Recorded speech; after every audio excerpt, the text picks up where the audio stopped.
Mayor Vishnu Lata के मन की। साथ ही बताएंगे जयपुर में कौन कौन से रास्ते और चौराहों के नाम बदल दिए जाएंगे। इसके अलावा सबसे छोटी नगर पालिका के बारे में भी बताएंगे। साथ ही जालौर, चित्तौड़गढ़, सीकर नगर परिषद के कामकाज के बारे में भी बताएंगे। इसके अलावा उदयपुर नगर निगम के बारे में बताएंगे। देखते हैं शहर की सरकार।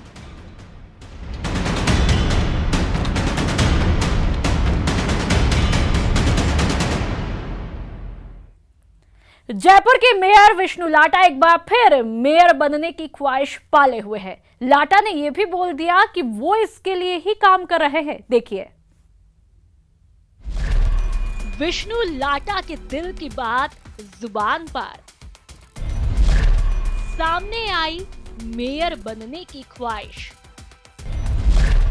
चुनाव लड़ने के लिए कर रहे हैं काम। जयपुर के मेयर विष्णु लाटा के फिर से मेयर बनने की ख्वाहिश मंद है। उनके दिल की बात अब जुबान पर आ गई है। लाटा ने कहा है कि वे फिर से चुनाव लड़ने के लिए ही काम कर रहे हैं। चुनाव लड़ने के लिए काम कर रहे हैं। राजनीति में क्यों करता है जनप्रतिनिधि? किस लिए काम करता है आप मुझे बताइए।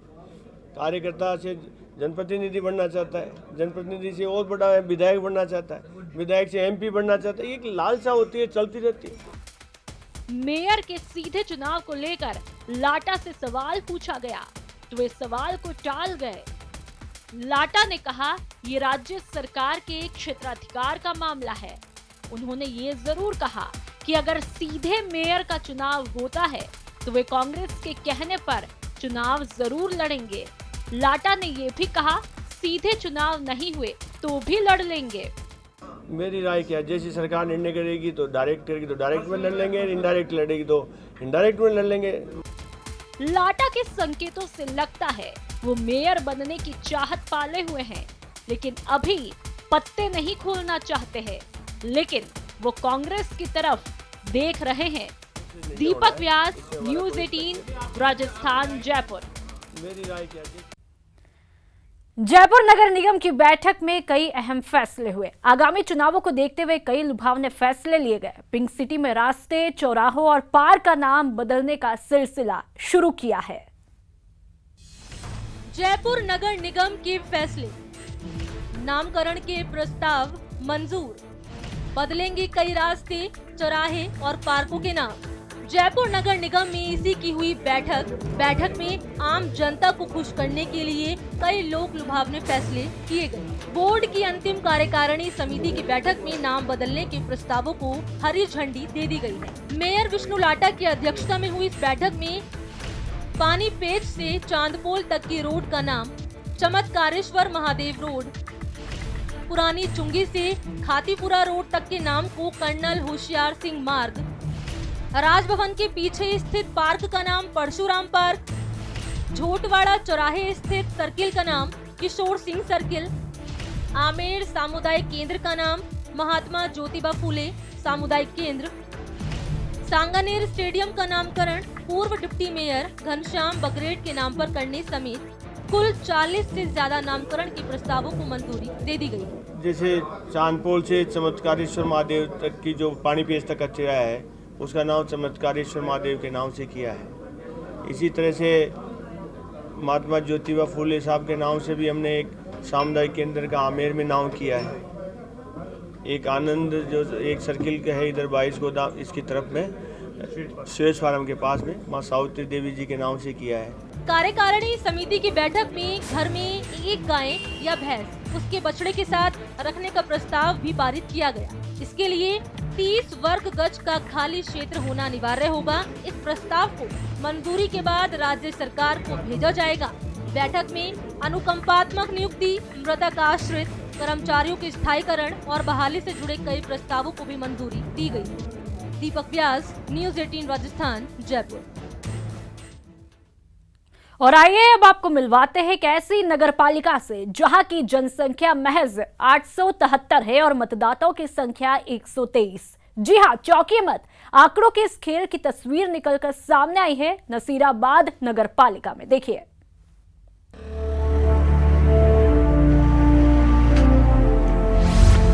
सबसे छोटी नगरपालिका, सबसे कम मतदाता,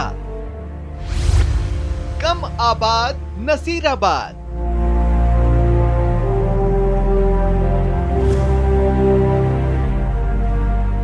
नसीराबाद देश की सबसे छोटी नगरपालिका है, जहां मतदाताओं की संख्या महज 123 है। 2016 में इसे नगरपालिका का दर्जा मिला। मुख्य कस्बे से 3 किलोमीटर दूर हाउसिंग बोर्ड कॉलोनी को नगरपालिका क्षेत्र घोषित किया गया। साल 2011 की जनगणना के मुताबिक हुए परिसीमन के आधार पर यहाँ की जनसंख्या कुल 873 है और मतदाता 123। इतना ही नहीं, इस पालिका के 4 वार्ड ऐसे भी हैं जहां एक भी मतदाता नहीं है। वहीं अधिकारियों का कहना है कि इन आंकड़ों में अब बदलाव होगा, क्योंकि निर्वाचन विभाग लोगों से मतदाता सूची में नाम जुड़वाने की अपील कर रहा है। नहीं, जो सर ये अंतिम मार्च में जो प्रकाशन हुआ था उस समय संख्या कम थी। अब जिला निर्वाचन अधिकारी महोदय के निर्देशानुसार, हमारे एसडीएम साहब के निर्देशानुसार पुनरीक्षण का कार्यक्रम चल रहा है। उसमें वोटर की संख्या जरूर बढ़ेगी। सभी वार्डों में वोटर की संख्या बढ़ रही है। जब मार्च में हुआ था उस समय चुनाव की घोषणा नहीं होने के कारण लोग इंटरेस्टेड नहीं थे। अब चुनाव की घोषणा हुई तो लोग भी इंटरेस्टेड है और जागरूकता अभियान भी हमने चला रखा है एसडीएम साहब के निर्देशानुसार। उसमें लोगों की संख्या बढ़ रही है। नसीराबाद नगरपालिका का क्षेत्राधिकार ब्यावर रोड स्थित हाउसिंग बोर्ड की कॉलोनी मात्र है, जबकि जो नसीराबाद कस्बा है वह आज भी छावनी परिषद के अधीन है। इसका मतलब ये हुआ कि सरकार ने महज एक कॉलोनी को ही नगरपालिका का दर्जा दे दिया। नसीराबाद में अब 2 तरह की व्यवस्था काम करेगी। पहला, छावनी परिषद, जिसके अधीन लगभग पूरा नसीराबाद क्षेत्र है, और दूसरा नगरपालिका, जिसकी जनसंख्या 1000 भी नहीं है। ऐसे में कांग्रेस ने पूर्ववर्ती भाजपा सरकार पर वोट बैंक के नाम पर नसीराबाद के लोगों की भावनाओं के साथ खेलने का आरोप लगाया है। उन्होंने साथ में कहा था कि इसके लिए अभी हम केवल जो हाउसिंग बोर्ड का हिस्सा है उसको हम नगर पालिका बना रहे हैं। तो यहाँ के लोगों को लगा हम ये तो ठगा से महसूस करने लग गया वो अपने आप को, कि जहाँ मात्र 700-800 लोग रह रहे हैं, भले 1000 मकान हैं और उनमें निवास नहीं कर रहे थे लोग, जनसंख्या 700-800 थी। मतदाताओं की जो स्थिति आई है वो भी लोगों ने देख ही ली, 123 आए। तो यहाँ के लोगों को लगा कि घोषणा तो पूरे नसीराबाद शहर की जो छावनी परिषद के अधीन था उसकी की गई थी, और जब परिणाम आया सामने तो ये आया कि एक मात्र छोटी सी जनसंख्या, जो कि एक ये मान के चलिए नसीराबाद के भी एक वार्ड को रिप्रेजेंट नहीं करती, उनके लिए आप नगरपालिका की घोषणा कर देते हैं। उस समय सरकार की कोई व्यवहारिक सोच नहीं थी। इस कारण 2016 से लेकर 2018 तक ना तो हो गई चुनाव करा पाए वहाँ, ना उसको मूर्त रूप देने की कोई कोशिश की। ईओ को मात्र ला के यहाँ बैठा दिया गया, कर्मचारी भी पूरे नहीं थे, कोई विकास का फंड नहीं आ रहा था, कोई बात नहीं हो रही थी। हाउसिंग बोर्ड कॉलोनी में बने कुल 1012 मकानों में से करीब 50% मकानों में सैन्यकर्मी बतौर किराएदार रहते हैं। लिहाजा मतदाता सूची में वे अपना नाम नहीं जुड़वा रहे, क्योंकि उन्हें अपनी मूल मतदाता सूची में से नाम कटने का डर है। सर, हमने डोर टू डोर सर्वे भी कराया नगरपालिका टीम द्वारा, तो यही समस्या आएगी कि जो आर्मी पर्सनल है सर वो बाहर के रहने वाले हैं। हमने पर्सनल भी बात की, वो कह रहे हैं कि हम इंटरेस्टेड नहीं, वो बिहार के हैं तो वहाँ से हमारा, क्योंकि एक आदमी एक जगह ही वोट कर सकता है, तो हमारा वहाँ से नाम कट जाएगा। अगर वहाँ से नाम कट गया तो हमारी दिक्कत हो जाएगी, इसलिए वो इंटरेस्टेड नहीं है। और ज़्यादातर यहाँ लोग 40 to 50% आर्मी पर्सनल रेंट पे रह रहे हैं, इसीलिए ये थोड़ा फिगर कम आ रहा है। 9 दिन चले 2.5 कोस, यह कहावत नसीराबाद नगरपालिका पर बिल्कुल सटीक बैठती है। छावनी परिषद से मुक्ति पाने के लिए ही यहाँ के लोग पालिका दर्जा की मांग कर रहे थे। जब पालिका गठित हुई तो उसमें उन वार्डों को तो शामिल ही नहीं किया गया जो छावनी परिषद में है, बल्कि अलग से 20 वार्ड और बना दिए जहां जनसंख्या का टोटा है। ऐसे में नसीराबाद की पालिका अपने आप में अजीबोगरीब पालिका बन गई है। अभिजीत दवे, न्यूज़ 18 अजमेर। निकाय चुनावों को लेकर सियासी हलचल शुरू हो चुकी है। इस बीच जालौर नगर परिषद के मौजूदा बोर्ड के कामकाज पर डालते हैं एक नजर, देखिए। नगर परिषद में बीजेपी का बोर्ड, समस्याओं की भरमार, जालोर में कब होगा विकास।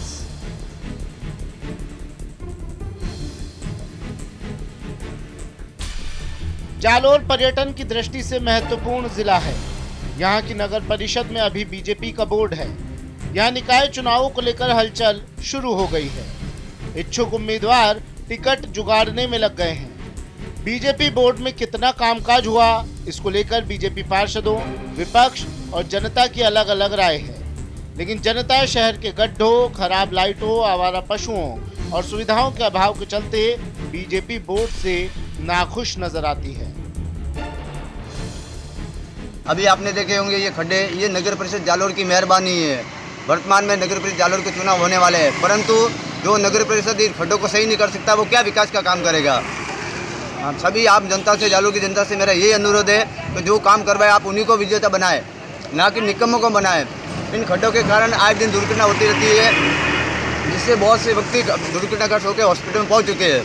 परंतु नगर परिषद सभापति जो चोर की तरह काम करता है, एक भ्रष्टाचार में लिप्त है, जो जेल में जा चुका है, उसके कानों पर बिल्कुल भी असर नहीं हो रहा है। और विधायक महोदय जो निकम्मे एक तरह से, उनको बार बार जालोर की जनता ने बार बार निवेदन किया कि रोड समस्या हमारी, जगह जगह खड्डे, उनको सही किया जाए, परंतु विधायक, सांसद महोदय किसी के प्रकार की कोई कार्रवाई नहीं करता है। कोई सुविधा को नहीं, पोस्ट वार्ड में मोरा पानी ही नहीं वाले, कोई 10 साल भी नहीं तो सड़क करता, नहीं कोई हुणवे करता, कोई शोभा करे, कोई पिंडा करे, कोई जोगेश्वर करे। जोगेश्वर का बोला था कि मैं 10 दिन में सड़क करूँ, 10 साल भी कोई सड़क है उनको भी हमारे गंदी बेड़ा पानी कोई नीड़े जो कोई नई नीड़वा से भी तो ये सोरा स्कूल जाए मैं पानी में भी नाले, बस खाली में भी मैं सड़क कोई फूल में निकले मोहरी में बोट लेवा और जो बती।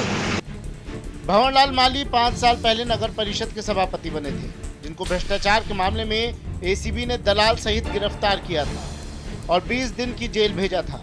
उसके बाद भंवरलाल पद पर बने रहने के लिए कोर्ट से स्टे लेकर आए और स्टे के दौरान ही सभापति का कार्यकाल पूरा होने वाला है।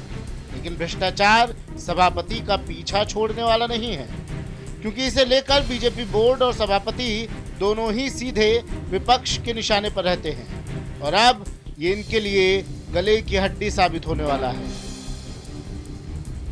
पिछले 5 साल में भारतीय जनता पार्टी का बोर्ड था, इनके सभापति भंवरलाल जी माली ऐसे भ्रष्ट सभापति थे जो रंगे हाथों रिश्वत लेते पकड़े गए थे और ऐसे बोर्ड से जालोर के विकास के लिए कोई उम्मीद नहीं की जा सकती थी, जिसमें इन्हीं की पार्टी के उपसभापति और सभापति के बीच में कई बार लड़ाई झगड़े हुए, कई बार कहा सुनी और कई बातें भी हुई इनके बीच में। जहाँ तक सवाल है, पिछले 5 साल में विकास कार्यों के नाम पर इन लोगों ने वोट मांगे थे, लेकिन सड़कें जगह जगह टूटी हुई, आवारा पशुओं को लेकर कई बार मीडिया के माध्यम से इनको चेताया गया, लेकिन ये नहीं चेते और आवारा पशुओं की वजह से कई लोगों के कई बार गंभीर चोटें आई, कई लोग घायल भी हुए। जहाँ तक बात थी नगर परिषद के चुनाव से पहले इन लोगों ने वादा किया था कि सीवरेज लाइन को पूरे शहर के अंदर बिछा दिया जाएगा, लेकिन सीवरेज लाइन को जब से इनका बोर्ड बना है, ऐसा भ्रष्ट बोर्ड बना कि उसके कारण पिछले 5 सालों में सीवरेज का कार्य ठंडे बस्ते में डाल दिया गया और ऐसे में पिछले 5 सालों के अंदर जो विकास की जो बातें कर रहे हैं ये लोग, भारतीय जनता पार्टी का जो बोर्ड था वह केवल नाकाफी है और ऐसे विकास कार्य नहीं हुए। जनता और विपक्ष की राय से अलग बीजेपी बोर्ड के सदस्य विकास कार्यों का गुणगान करते नहीं थकते। हालांकि कुछ अधूरे कामों को जल्दी पूरा करवाने का दावा कर रहे हैं। साथ ही आस लगा रहे हैं कि इस बार फिर नगर परिषद में बीजेपी का बोर्ड बने। जालोर नगर परिषद में 5 साल में कई कार्य हुए, जिसमें रोड का काम, नाली का काम, लाइट का काम और भी जितने भी नगर परिषद के संबंधित जो काम होते हैं वो सब काम हमने करवाए हैं। हमारा कार्यकाल बहुत ही अच्छा रहा है और जो कमी अगर रह गई है, जैसे सीवरेज लाइन की है, तो हमने फर्स्ट फेज तो पहले 2009 से 2014 में करवा दिया था, लेकिन 2014 से 19 तक कुछ कारणवश हमारी DPR नहीं भेजी गई थी, इसके हिसाब से डिले हुआ है। अब वो भी हमने भेज दिए हैं, तो हमारा जो आने वाला है समय, उस टाइम में हम सीवरेज का काम भी करवाएंगे और नगर परिषद में आवारा पशुओं को लेके भी अभियान चलाया गया था, अभी चल ही रहा है, तो वो भी चलता रहेगा, जारी रहेगा। और जो घर घर संग्रह की टैक्स है वो लगा रखी है हमने और 6 के लिए अभी ऑर्डर भी हो गए टैक्सी नहीं खरीदने के लिए, वो भी अभी इन्हीं दिनों में हम ला लेंगे और भी सफाई व्यवस्था बहुत अच्छी कर लेंगे। स्वच्छ भारत अभियान हमारा बिल्कुल ही सफल रहा है। बीजेपी और कांग्रेस दोनों पार्टियां शहर में अपनी अपनी सरकार बनाने के दावे कर रही हैं, लेकिन जीत की राह आसान नहीं होगी, क्योंकि चुनाव के दौरान उम्मीदवारों को विकास के नाम पर जनता के तीखे सवालों से सामना करना पड़ेगा। न्यूज़ 18 के लिए जालोर से हरिपाल सिंह की रिपोर्ट। ब्रेक के बाद आपका स्वागत है। चित्तौड़गढ़ में सियासी उठापटक के बीच शहर में विकास कार्यों पर लगभग ब्रेक लग चुका है, जिसका सीधा खामियाजा शहर की जनता को उठाना पड़ रहा है। देखिए रिपोर्ट में।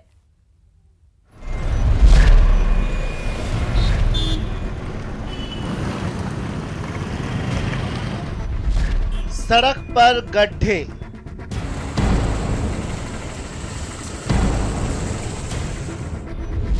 गड्ढे में सड़क,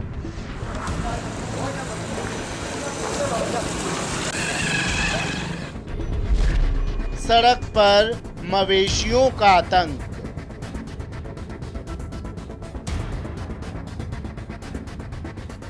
त्याग, वीरता और बलिदान की भूमि चित्तौड़गढ़ पर्यटन और अपने समृद्ध इतिहास के लिए प्रसिद्ध है।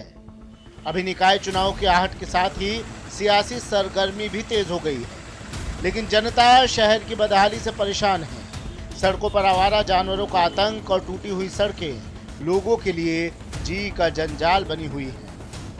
शहर में बहुत बुरा हालात है। आवारा मवेशियों का झमकट इतना लगा रहता है, आए दिन इनकी वजह से एक्सीडेंट वगैरह होते हैं, लोग गिरते उठा के उन्हें हॉस्पिटल पहुँचाना पड़ता है, और बरसात के टाइम में ये दुकानों में घुस जाते हैं, घरों में घुसते हैं, वो मतलब बहुत परेशानी वाला काम हो रहा है। पकड़ते वापस यही छोड़ते, नए मवेशी आ जाते हैं। अभी आवारा मवेशी के अलावा कुत्ते वगैरह ये भी बहुत हो रहे हैं, तो रात भर भौंकते हैं, सोने नहीं देते हैं। शहर के हालात तो ये बने हुए हैं कि बच्चों को अगर स्कूल बाइक पे अगर ले जाओ, ये कंडीशन है बच्चा कभी भी गिर सकता है। और त्यौहार आने वाले हैं, सभी पर्व अभी आ ही रहे हैं, और शहर के हालात तो ये है कि जहाँ गाड़ी खड़ी करो वहीं गिरने के कगार पे है। और जो ये कारी वगैरह लगने का जो मटेरियल डाल रहे हैं, ये इस कदर डाल रहे हैं कि मटेरियल ही नहीं है, वो पत्थर ला के डाल रहे हैं। सड़कें तो गड्ढे में तब्दीली है, और मतलब सड़कें है ही नहीं, खड्डे ही हैं। नगर परिषद में बीजेपी का बोर्ड, सभापति थे सुशील शर्मा, उप सभापति थे भरत जाकेटिया। भ्रष्टाचार के आरोप में सभापति निलंबित, भ्रष्टाचार के आरोप में उप सभापति निलंबित। प्रदेश सरकार के आदेश पर नया सभापति मनोनीत। कांग्रेस के नेता संदीप शर्मा बने सभापति। बीजेपी बोर्ड के नगर परिषद सभापति और उप सभापति को भ्रष्टाचार के आरोप में निलंबित कर दिया गया है।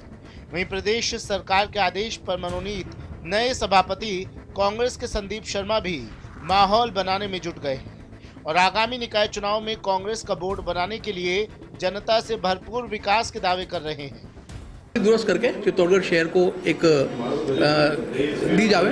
नगर परिषद चुनाव में पूरी तरह से कांग्रेस का बोर्ड बनेगा। हमारे पार्टी संगठन के हमारे आदरणीय जाड़ाव साहब के नेतृत्व में कांग्रेस एकजुट होकर पूरे चुनाव लड़ेगी और कांग्रेस का पुनः बोर्ड बनेगा।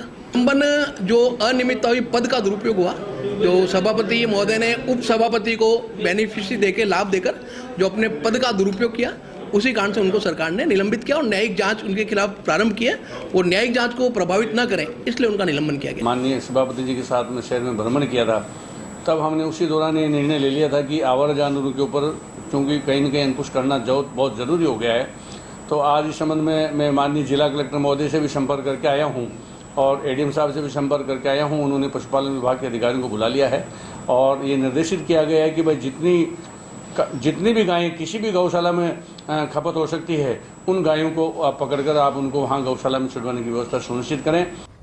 नगर परिषद में सियासी खींचतान में भले ही कांग्रेस को फायदा हुआ, लेकिन शहर में विकास नहीं होने से परेशानियों और मुसीबतों से जनता को ही जूझना पड़ रहा है। इस बार निकाय चुनाव में कांग्रेस जहां भ्रष्टाचार पर बीजेपी को बैकफुट पर धकेलेगी, वहीं बीजेपी कांग्रेस को पछाड़कर सभापति और उपसभापति के निलंबन के बाद खोए हुए आधार को वापस पाने की कोशिश करेगी। लेकिन दोनों ही दलों को जनता की समस्याओं के समाधान का दावा करना होगा। जनता का आशीर्वाद पाने वाला ही शहर की सरकार बनाएगा। न्यूज़ 18 के लिए चित्तौड़गढ़ से पीयूष मुंदड़ा की रिपोर्ट। प्रदेश में भले ही निकाय चुनावों की हलचल शुरू हो चुकी है, लेकिन नागौर में उपसभापति के चुनाव को लेकर कल होने वाले उपचुनाव की तैयारियां जोरों पर है। साथ ही नागौर में क्या है मनी मैटर, देखिए रिपोर्ट में। उपचुनाव की सियासत, कांग्रेस वोटिंग का खेल, क्या है मनी मैटर, कौन बनेगा सभापति। नागौर नगर परिषद में कांग्रेस का बोर्ड है, जिसमें कांग्रेस के कृपाराम सोलंकी को सभापति बनाया गया था, जिनके आकस्मिक निधन के बाद सभापति का पद खाली हो गया और कल उपचुनाव होंगे। कल होने वाले उपचुनाव के लिए बीजेपी ने जहां ओम प्रकाश सांखला को उतारा है, वहीं कांग्रेस ने पूर्व सभापति कृपाराम सोलंकी के साले मांगीलाल भाटी को उम्मीदवार बनाया है।